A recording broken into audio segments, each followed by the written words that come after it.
a hacer un giro, vamos a hacer una entrevista particular, señorita Masuera, porque vamos a hablar de un tema mejor, que no respeta edad, estrato social, condición económica, y un tema que lo vamos a abordar desde el lado de una actriz y arquitecta de transformación femenina y de un especialista, un psiquiatra, y es el tema de la depresión, señorita Masuera. Sí, señor, mi Marce, para desarrollar este tema tan importante llegan nuestros invitados. Ellos son Ricardo Córdoba, médico especialista en psiquiatría, y la recordada actriz y ahora arquitecta, como tú lo decías, de transformación femenina. Rodrigo Córdoba. Que llega para, sí señor, Rodrigo Córdoba, sí señor. Y pues llega nuestra, como tú lo decías, nuestra arquitecta femenina Ana María Hoyos, quien llega pues esta mañana para contarnos cómo llegó este síntoma, esta enfermedad a su vida, cómo inició, cómo lo superó y la ayuda sobre todo que hoy en día le está prestando a otras personas que se encuentran en la misma situación. Pues lo recibimos con un bravísimo sí, enorme. Señor, para Ana María Hoyos y Rodrigo Córdoba. Y vamos pimponeando esto. Bienvenida, Ana María, buenos días, ¿cómo estás? Feliz de estar acá y de esta posibilidad de hablar de este tema que pues cada día intentamos ponerlo un poco más en la mesa, que no haya miedo de hablar, que no nos dé miedo expresar lo que sentimos, porque es la mejor manera y el camino directo a poder sanar, es poder expresar y pedir ayuda adecuada en el momento perfecto y no cuando sea demasiado tarde. Doctor Rodrigo Córdoba, bienvenido a su casa y de una vez comienzo con la primera pregunta. ¿Qué es la depresión? Hablemos de la definición exacta de este fenómeno. Marce, Sandra, Ana María, muy buenos días. Un gusto estar con ustedes así en este domingo soleado, que eso ayuda a llevar mejor los días. Sin duda, y es muy importante hacer algunas precisiones, tener algunas diferencias en ese sentido, porque se asocia la tristeza con la depresión y tiene una relación pero escasa, es decir, la tristeza es un sentimiento que todos hemos experimentado, que todos hemos vivido porque hace parte de la condición humana. Es decir, frente a una situación de fracaso, de ruina, de pérdida, pues nos genera sentimientos de tristeza.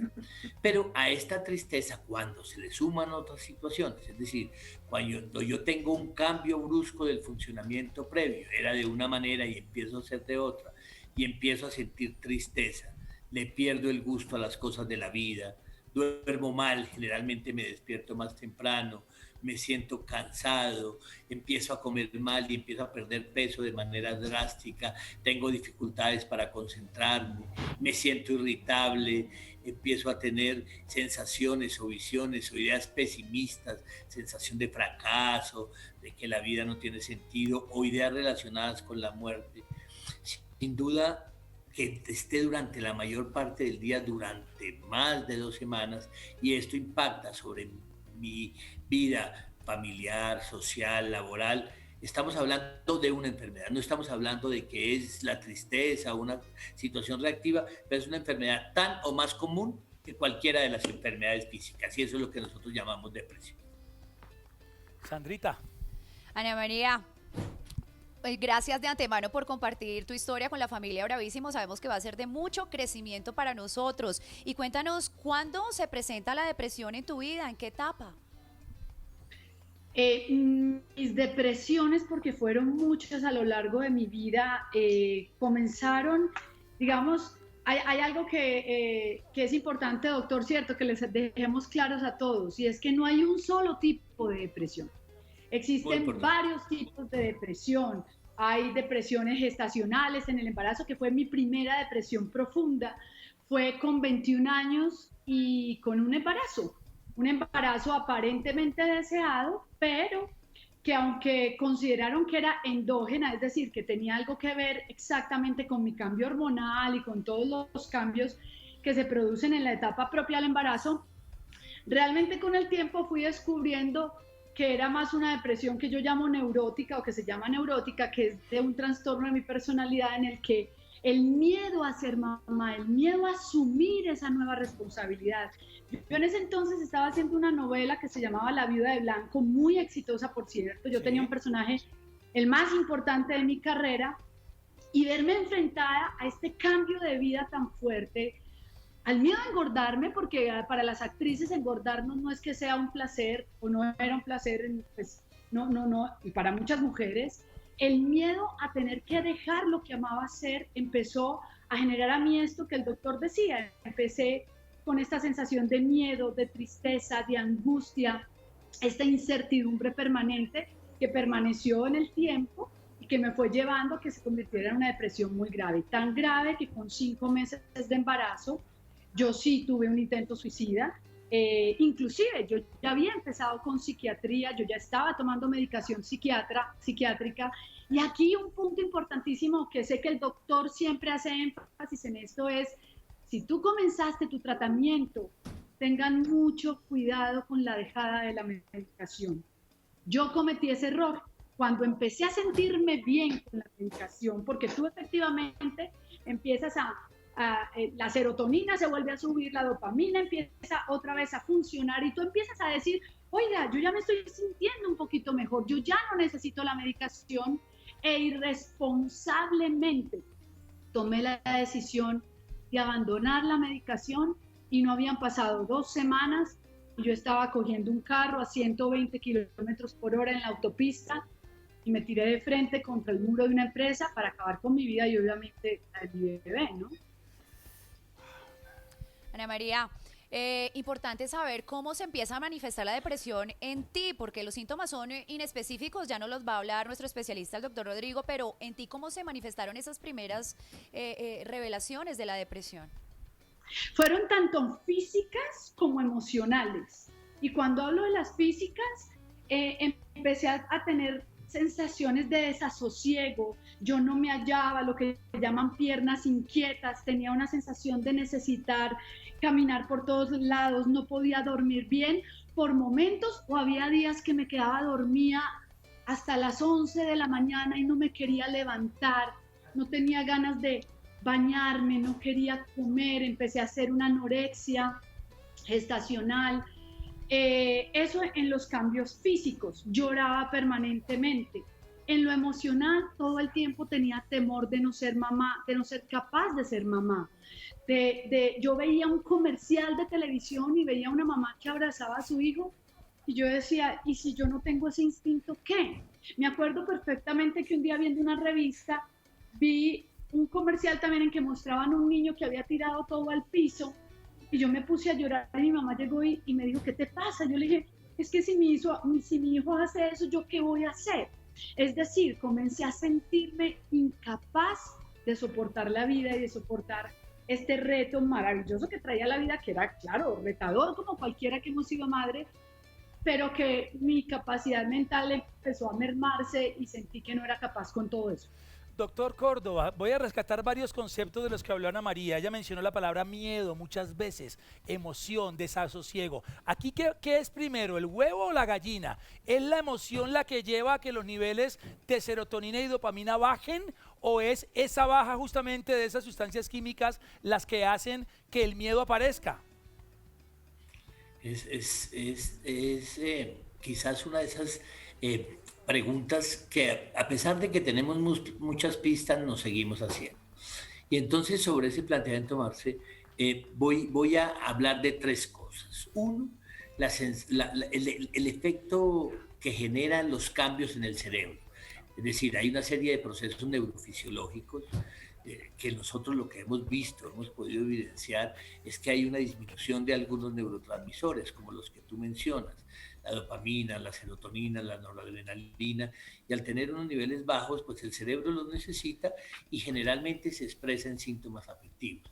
Y quizás es una de las evidencias importantes de que muchas de las depresiones tienen un cambio biológico previo.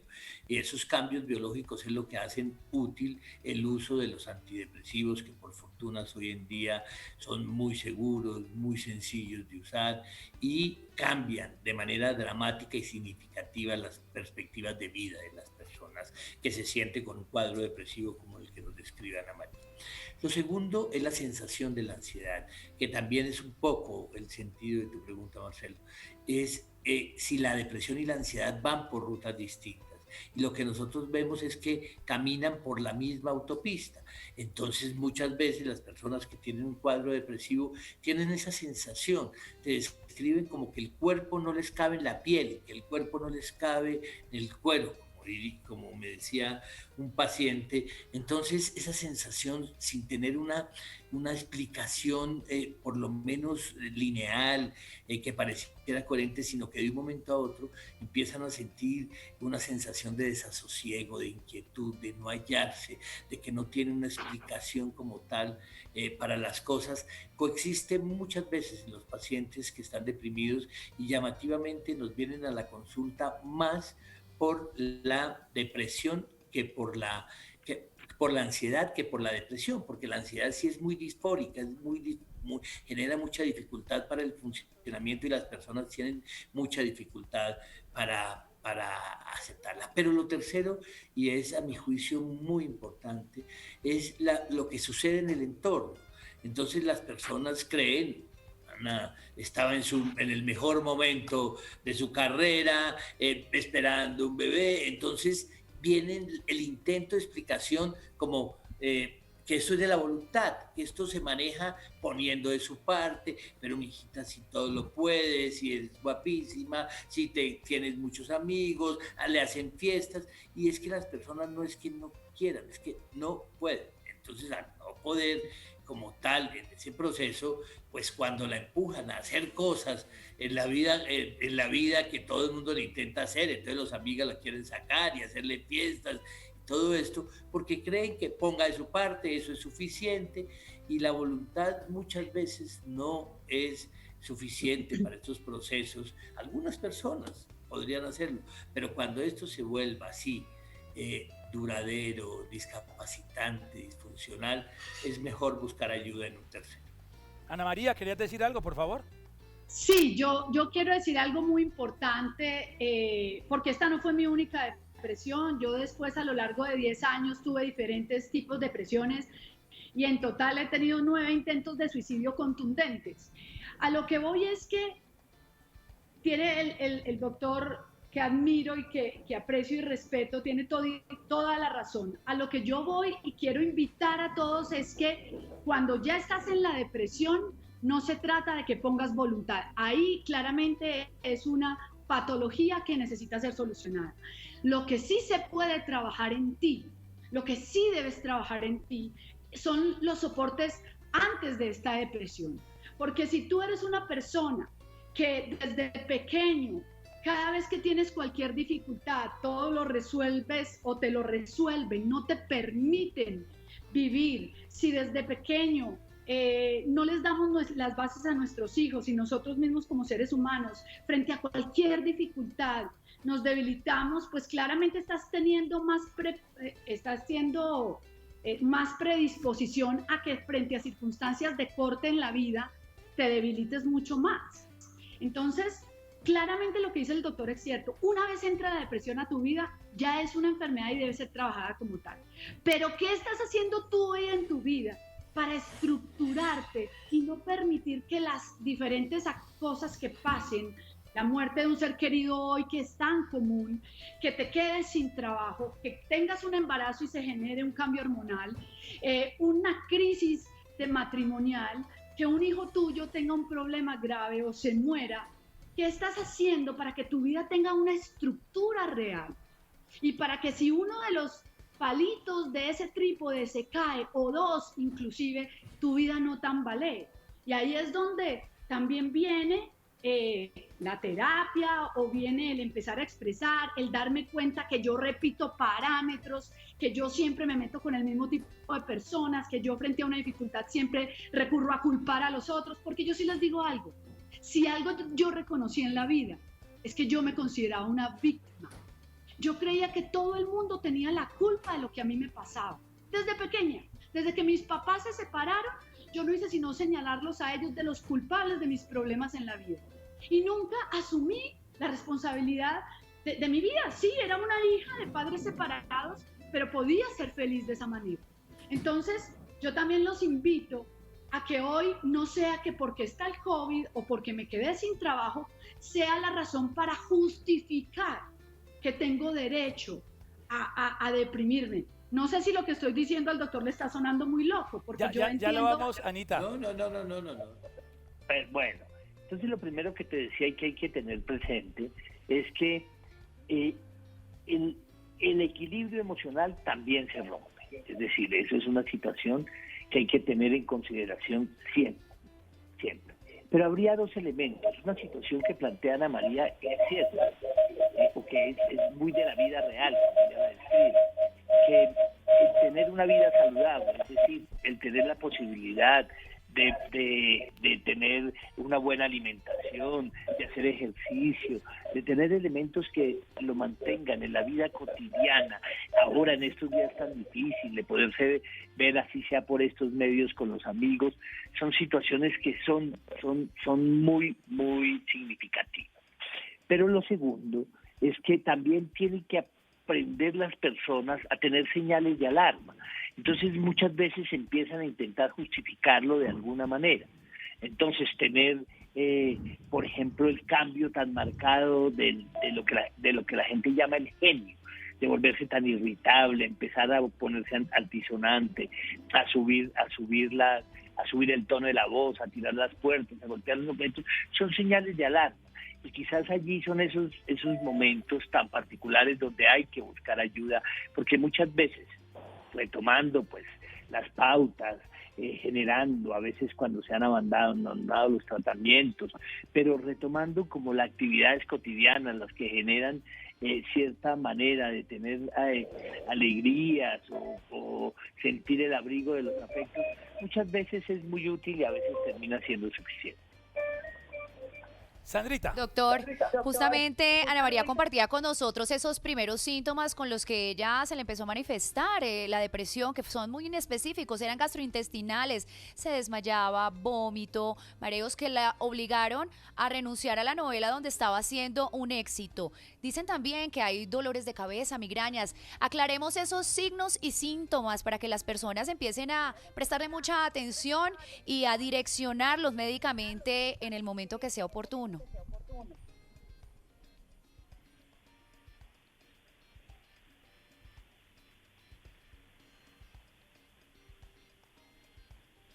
Doctor. Sí. ¿Escuchó la pregunta? No la escuché. Es que tengo aquí un problema de la conexión y no sé qué es. Bueno, Okay. ¿Me la puedes repetir, Marce, por favor? Sandra, por favor, repítele la pregunta. Mi doc, te contaba que Ana María nos estaba manifestando sus primeros signos y síntomas que fueron particularmente gastrointestinales, vómito, desmayos, empezó a tener una baja de peso significativa y veo que son muy inespecíficos en la manera inicial. Algunas personas se les manifiesta con dolores de cabeza, con migrañas. Quiero que usted nos regale esa sintomatología, los signos y los síntomas para tenerlos muy claros, sobre todo todos los televidentes, y poderse direccionar médicamente en el momento en que tal vez los estén padeciendo. Es muy importante esto, porque durante mucho tiempo ese viejo dilema cartesiano separaba el cuerpo de la mente, y el cuerpo y la mente es una unidad, es decir, el cuerpo oye lo que muchas veces los fenómenos mentales no entienden. Entonces los síntomas físicos son comunes en todos los trastornos emocionales, en los trastornos de ansiedad, en los trastornos depresivos, los trastornos del humor o del estado del ánimo. Entonces tener allí esa situación presente, cuando yo tengo esas molestias gastrointestinales, muchas veces las náuseas, la diarrea, el estreñimiento, esos dolores musculares, dolores de espalda, con cefaleas que no tienen una explicación, que los médicos no encuentran una sintomatología específica, esos espasmos musculares, las cefaleas de manera constante, aún la sudoración, la taquicardia, son señales o expresiones emocionales en el cuerpo de lo que está sucediendo. Y sin haber un patrón específico como tal, pero sí es muy importante, muchas veces, y seguramente Ana nos lo puede ampliar, las personas buscan e intentan explicar algo que les justifique la razón de tener que les encuentren un diagnóstico médico, porque sigue siendo vergonzante padecer situaciones emocionales. Entonces intentar explicar a partir de un diagnóstico médico y van donde otro médico, y van donde otro médico, y van donde otro médico, esperando que les diga que tiene algo, y realmente lo que tienen es una situación emocional que amerita un examen y una mirada mucho más particular. Hay un televidente que tiene una pregunta y yo la voy a complementar para Ana María. Ana María, yo me voy a poner del lado de la persona que convive con este ser humano que está empezando a padecer depresión, y quiero que tú me hables desde tu lado, desde la persona que lo padeció, porque cuando hay ruina económica, cuando hay una enfermedad, pues es lógico deprimirse y el entorno como que lo entiende más, ¿no? Lógico, se le murió la mamá, el familiar, se arruinó, pues es lógico que esté deprimido. Pero cuando lo tienes todo aparentemente, que era un poco tu caso, y lo vimos en artistas como J Balvin, que teniéndolo todo manifiesta que está deprimido, Anthony Bourdain, este chef internacional que tenía la vida soñada, termina suicidándose. Es frecuente que el entorno empiece, ay, usted lo tiene todo, mi hija, no sea boba, usted no tiene motivos para deprimirse, usted deje el show, eso es por llamar la atención. ¿Pasa eso al principio, Anita? Sí, a mí me pasó exactamente eso, y esa, la que tú llamas, que es porque se te murió la familiar, porque te quedaste sin trabajo, porque tuviste una crisis económica, eso se llama una depresión reactiva. Y es socialmente justificada porque uno dice, hay una razón, hay un motivo para que tú estés deprimido. La otra, que puede ser más la depresión neurótica, que tiene un poco más que ver con tu trastorno de personalidad, y por eso tú hiciste relación a artistas, a personajes públicos, a personas que normalmente manejamos ciertos trastornos de personalidad, algunos, lo digo yo, lo voy a hablar por mí, no voy a hablar de otros, porque aquí también hay un artista, pero en mi caso yo tenía un trastorno de personalidad narciso. ¿Qué es esto? Es que yo sentía, y por eso yo hablé de ser víctima, yo sentía que el mundo entero tenía que complacerme de alguna manera, que yo tenía que llamar la atención, que cada vez que yo lo que hiciera tenía que ser aplaudido.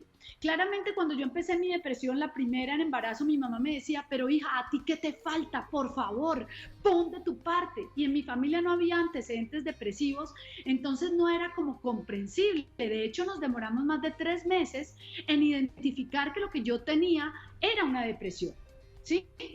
Ahora, mis posteriores depresiones, lo que decía el doctor es cierto, no eran llorando, eran emberracadas. Era que tenía rabia con la vida. Yo había dejado la actuación y estaba absolutamente descontrolada por haber perdido ese mundo en el que yo me sentía como pez en el agua, en el que yo ganaba dinero, en el que yo tenía fama, en el que yo me sentía con poder. El doctor es... Doctor Rodrigo, te estoy escuchando. Es que lo perdimos un poquito, pero continúa, Anita, ya lo vamos a recuperar. Entonces, a mí cuando las segundas y terceras y cuartas depresiones, todas las manifesté con rabia, con berraquera con el mundo, con ira con mi esposo, inclusive a veces hacia mis hijos, hacia mi mamá. Entonces también cuidado con eso, porque no siempre vamos a estar en una cama tirados, sin capacidad de movernos. A veces tenemos una neurosis permanente, una rabia con el mundo. Nuestras relaciones dicen mucho de nuestro nivel emocional, y si peleamos con el marido, con la novia, peleamos con los hijos, peleamos con mamá, peleamos con compañeros de trabajo, ojo, obsérvense. Hay algo que yo les quiero decir. Yo tomé medicación psiquiátrica, yo estuve en clínicas psiquiátricas, yo fui a 15 o 16 psicólogos, tuve 6 psiquiatras, o sea, yo conozco la terapéutica, la he vivido y agradezco todo lo que la terapéutica hizo en mi vida. También te quiero decir a ti, que nos estás viendo hoy, que si estás viendo a un hijo, a un hermano, a una esposa, a un esposo, con estos síntomas, tú tienes un gran poder de sanar desde el amor.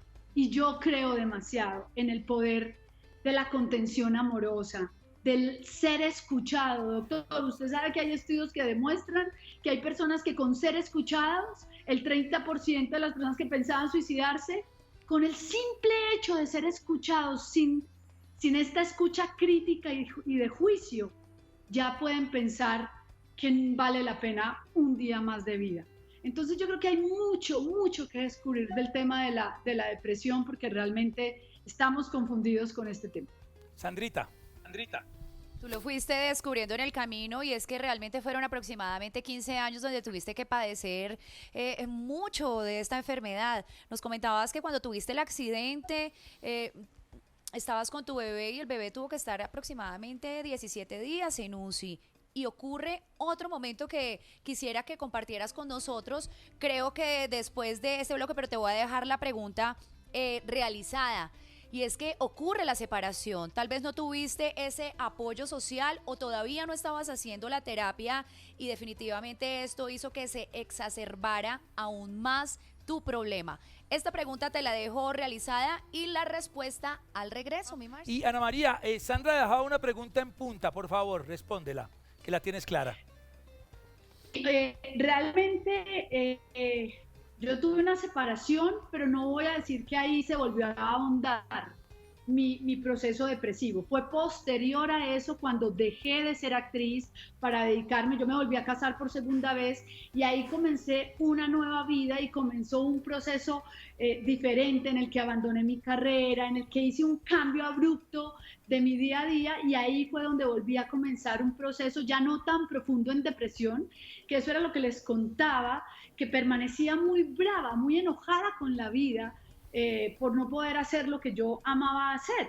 Y ahí fue donde tuve otros intentos de suicidio, ya era una depresión más moderada, lo que pasa es que fue una distimia, se prolongó en el tiempo, porque hay veces las depresiones muy profundas son muy profundas, pasan cosas muy rápidas, pero hay otras que se van alargando y que tú vives como en una depresión permanente, porque cualquier cosa estás debilitado emocionalmente para afrontar las cosas de la vida. Y eso me pasó y así fue como de verdad. Y les quiero decir algo, a mí muchas personas me dicen, pero Ana, lo que pasa es que a veces dan la sensación ustedes de lo que quieren es llamar la atención con esos intentos de suicidio. Y yo les quiero decir algo, sí, claro que queremos llamar la atención, queremos decir, por favor, ayúdennos. No sé qué hacer con mi vida, no aguanto más, no sé cómo seguir, necesito ser escuchada, necesito que entiendan lo que estoy sintiendo. No todos tenemos la fortaleza emocional para sobrellevar las dificultades de la vida. Y por eso digo, es que así como no todos nacen con un cuerpo fitness y tienen que ir al gimnasio a trabajar o a alimentarse bien o caminar, tenemos también que trabajar si vemos que nosotros desde pequeños tenemos muchas heridas de niñez y hay mucho dolor en nuestro corazón. Si repetimos parámetros, si nuestras relaciones con los demás no son buenas, ese ya es una alarma para uno decir, yo debo trabajar en mí. Ojo que a veces nos gastamos plata en ropa, en gimnasios y no nos invertimos en también hacer terapias. En Colombia no tenemos la cultura de la terapia. Creemos que ir al psiquiatra o ir al psicólogo, tener un terapeuta es estar loco. Y esto no tiene nada que ver. Es como si a ti te duelen las rodillas, pues vas al ortopedista. Tú tienes un problema en el corazón, vas al cardiólogo. Tú te sientes que tu existencia no tiene sentido, pues vas a un psiquiatra, vas a un psicólogo, tienes alguien espiritual que te ayude. Pero por favor, no dejemos que las cosas caigan y que sea una carta la que nos dé la respuesta de qué le pasaba a esa persona cuando se dio un tiro en la cabeza. Ay, Dios mío, Sandrita. Hay que echar mano, sí, de nuestra red de apoyo y por supuesto, si necesitamos del médico, pues ir a consultar, no dejarlo ahí. Doctor Rodrigo, decía Anita la palabra distimia. Concretamente, ¿cuántos tipos de depresión existen? ¿Y qué significa la distimia? Hay un gran capítulo que es los trastornos del estado del ánimo, los trastornos del humor. Es decir, donde todas las personas le ponemos un tono emocional para acompañar las ideas, y ese es el afecto. Entonces, generalmente nosotros lo vemos de una manera cualitativa, que es la ansiedad, eso como lo describimos como se vuelve una situación de la calidad de la expresión de los sentimientos o de lo que respalda las ideas. Pero otro es en términos de cantidad. Entonces, a veces en algunas personas, que es lo que nosotros llamamos trastornos bipolares, además de tener depresiones, tienen épocas que se presentan de una manera contraria en lo absoluto, es decir, se ponen eufóricas, exaltadas, hablan mucho, hacen muchos planes, compran muchas cosas, duermen muy poco, están muy activos, se exponen a situaciones de riesgo y presenta también el otro tono, así es como esas ondulaciones tienen el techo y tienen el piso. Entonces esas depresiones que hacen parte del trastorno bipolar, nosotros las llamamos depresiones bipolares. Hay otro cuadro que se conoce como las depresiones en una sola forma, depresiones monopolares, que nosotros le ponemos un apellido que es depresión mayor. Y generalmente hoy en día discutimos si ahí puede ser ocasionado por diferentes razones, pero a todas las llamamos depresiones. Entonces Ana hablaba de depresiones endógenas, es decir, porque no hay una causa aparente, o depresiones reactivas, o depresiones estacionales, como ya le decía, pero todas son depresiones y las tratamos identificando la causa, pero como una depresión. Y ella hablaba de lo que antes se conocían como distimias o trastornos depresivos persistentes, que son esas depresiones no de intensidad, sino de duración, es decir, esa preocupación excesiva, esa tristeza, esa dificultad para tomar decisiones, esa sensación de pesimismo, que están extendidas en el tiempo, pero que no tienen una severidad, que es lo que se conocen como trastornos depresivos persistentes y se denominaban anteriormente distimias. Entonces, digamos que todas estas, también lo que nos debe tener presente es que los individuos somos eso, individuos. Entonces, las depresiones no son iguales para todos, a pesar de que tengamos de alguna manera unas guías como médicos para orientar los tratamientos, pero cada uno vive su momento de una manera particular o individual. Tengo atragantada una duda hace 5 décadas y hoy por fin se la voy a preguntar al doctor Córdoba. Porque en el caso de Ana María vimos algunas causas específicas, separación de padres, después separación de su pareja, un nuevo matrimonio donde el esposo le dice, hey, no me gusta que seas actriz. O sea, hay unos detonantes, pero se puede estar bien hoy, doctor, normal, hoy, mañana, pasado mañana, y de repente esos químicos, esas hormonas de la tranquilidad, de la felicidad, bajar por un tema netamente médico y caer en depresión espontánea, súbita, sin ninguna causa aparente, sino netamente química? Sí, y eso es bien importante tenerlo claro, porque aún la vieja visión de las clasificaciones planteaba que los fenómenos emocionales o mentales tenían un origen reactivo. Es decir, yo me deprimo porque me pasó algo, a mí me pasan otras enfermedades porque algo sucedió previamente. Y digamos que ahí, yo no soy determinista, hay una carga biológica básica, hay personas que nacen digamos que con un piso genético que lo hace con una predisposición mayor, pero lo que sí hemos visto es que personas que pueden tener esa predisposición, pero si tienen unas condiciones de vida saludable, que conocen más de sí mismos, seguramente no pueden tener un episodio depresivo.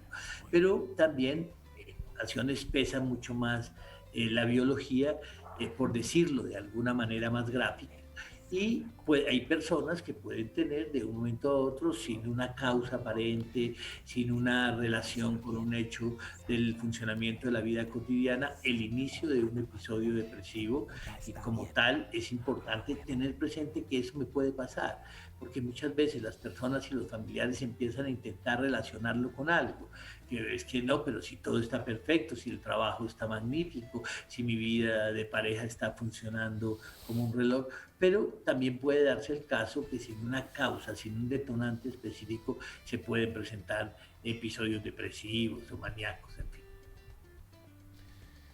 Doctor Córdoba, los televidentes se manifiestan y quiero aprovechar este tiempito que nos queda, ya nos quedan algunos minutos y quiero que pues las respuestas sean muy concretas para alcanzar a resolver las dudas que ellos tienen. Y tienen mucho que ver la pregunta que nos hace Claudia Dávila con Manuela 5637 y es que hablan del tratamiento. Le tienen mucho temor al tratamiento porque dicen que los pacientes mantienen dopados, deprimidos y eso lo dice Manuela.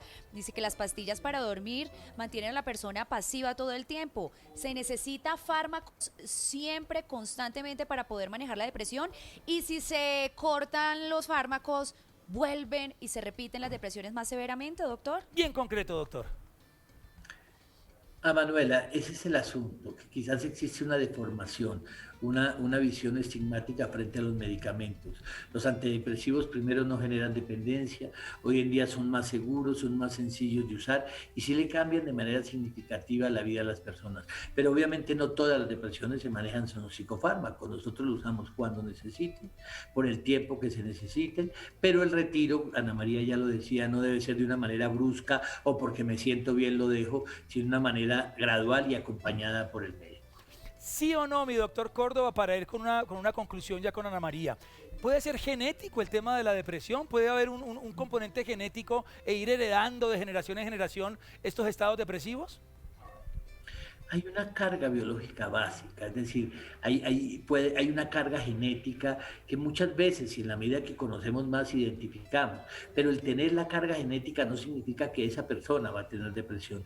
Lo que nosotros conocemos como la epigenética, es decir, que el ambiente, los fenómenos de crianza, los patrones de acompañamiento pueden ser factores protectores contra esa carga genética, y hay personas con carga genética fuerte o penetrante y no hacen episodios depresivos en su vida. Entonces sí la hay, pero no es determinante. Ana María, después de 15 años de tratamientos con psiquiatras, con psicólogos, después de todos estos temas que hablaste de amor propio, de reconciliarte, de perdón, ¿cómo sales de ahí? Yo quiero que nos dejes ese mensaje final.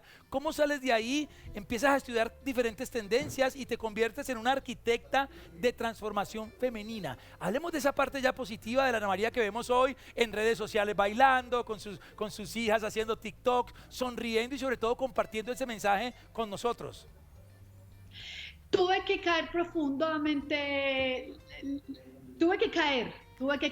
caí feo, y fue mi último intento de suicidio, en donde realmente la cosa fue muy dramática, pero yo puedo decir que ahí yo sí maté a la víctima, y esto sí es algo que yo lo viví, y yo dije, no más, yo no voy a seguir victimizándome, yo no voy a permitir más que este sea mi estado permanente de vida, yo voy a matar a Ana María Hoyos, la víctima, se va a ir de mi vida, y esto fue, como les digo, bien dramático, pero dije, voy a empezar a reconocerme otra vez, y empecé a trabajar en mí, a volver a estudiar, a volver a hacer, a sentirme, a entender, a comprender qué me dolía, a aprender a conocerme, y ahí, bueno, yo soy coach logoterapéutica, máster en psicología holística, coach de transformación, psicóloga transpersonal, pero sobre todo, Marcelo, Sandra y al doctor, que sé que es un gran ser humano, y que esos son los psiquiatras que necesitamos, los que están en capacidad de escuchar, de sentir empatía por el otro, de comprender que a pesar de que tú puedas nunca haber vivido una depresión, tú puedes comprender que el otro también siente de manera diferente. Y es ahí donde empiezo a trabajarme. Esto han sido 10 años desde ese proceso, y con mucho orgullo y mucha felicidad puedo decir que llevo 10 años sin vivir la depresión. Como dice el doctor, había un componente genético, mi papá también había tenido depresiones, mi abuelo, a raíz de todo esto lo investigué, y sí, el porcentaje es un porcentaje que en genética piensan que no es superior al 25 o al 30%, o sea que a ti la genética no te determina, te puede condicionar, pero no te determina. Tú eres lo heredado, más lo que has aprendido en la vida, de quienes has aprendido las cosas. Las decisiones que has tomado también tienen mucho que ver con lo que tú eres hoy en día. Así que no te dejes determinar por la genética. Hay mucho de ti que sacar adelante. Hay muchas maneras de quitarse las gafas, de verlo todo oscuro, de pensar que tú eres el pobre al que todo lo malo le pasa. Quitarse esas gafas y empezar a descubrir que la vida tiene muchas maneras de ser vivida, y que tú puedes elegirla, vivir de la mejor manera. Ah, qué gran mensaje, Ana María. Y para finalizar y concluir y cerrar este tema que es tan maravilloso, de verdad, como lo han desarrollado ustedes dos, cierro con esta pregunta que nos hace un televidente, y quiero que cada uno le dé su respuesta, y den también sus redes sociales por si ellos quieren consultar más profundamente con ustedes. Y dice, ¿qué hacer cuando vives con una persona que definitivamente la depresión la llevó a no querer vivir más? Pues primero, llevarlos a consulta médica, por supuesto, buscar ayuda, pero ¿qué necesita esa persona? Doctor, arrancamos con usted. Siempre hay que tener presente que el equilibrio emocional también se rompe. Ana María hacía referencia a diferentes especialidades. Entonces, esos cambios marcados de la conducta que definitivamente están impidiendo vivir de manera amable o de convivir en pareja son señales de que algo está pasando. Entonces, comprender de que esto puede suceder, empático, es decir, ponerme en los zapatos del otro, es muy importante. Orientar la ayuda, pero sin duda buscar elementos, dejar los tiempos que se den, esperar los tiempos que se vayan dando para poder consolidar claramente esa mejoría. Es decir, muchas veces empiezan a generarse, a premiarse, uy, pero sigue así, pero es que no hay cambios. Y esto no es como tomarse un analgésico para un dolor de muela. Esto es un proceso gradual, progresivo, pero que generalmente evoluciona de una manera muy favorable. Entonces hay que darle un tiempo a la mejoría y quizás entender que muchas de las cosas que se dicen, que se piensan o que se hacen durante esa sombra, como le decía el perro negro, le decía Churchill, esa sombra oscura que se cierne en los momentos que hay un episodio depresivo, por fortuna se corre y la luz regresa para llevar una vida adecuada, saludable y lo que la gente llama normal. Anita, desde tu experiencia, ¿cómo arroparías hoy a una persona que te dice en algún momento, hey, Ana María, estoy triste, me siento deprimida? ¿Cuál es ese ABC de cosas que harías inmediatamente? Mira, lo normal y todo el tiempo, y seguramente al doctor le pasa todo el tiempo, llama a la mamá angustiada, el esposo, la hermana, siento que se va a suicidar o yo sé que ella se está cortando. Y es natural que la otra persona que no comprende, porque no tiene por qué comprenderlo, porque no lo ha vivido, no entiende qué hacer. Y claramente todo el mundo, la mayoría de las personas, ligan depresión inmediatamente con suicidio. Entonces empieza a generarse unas complacencias y a dar gusto en todo y a sobreproteger a la persona y a no dejarla sola porque creen todo el tiempo que necesariamente depresión significa suicidio.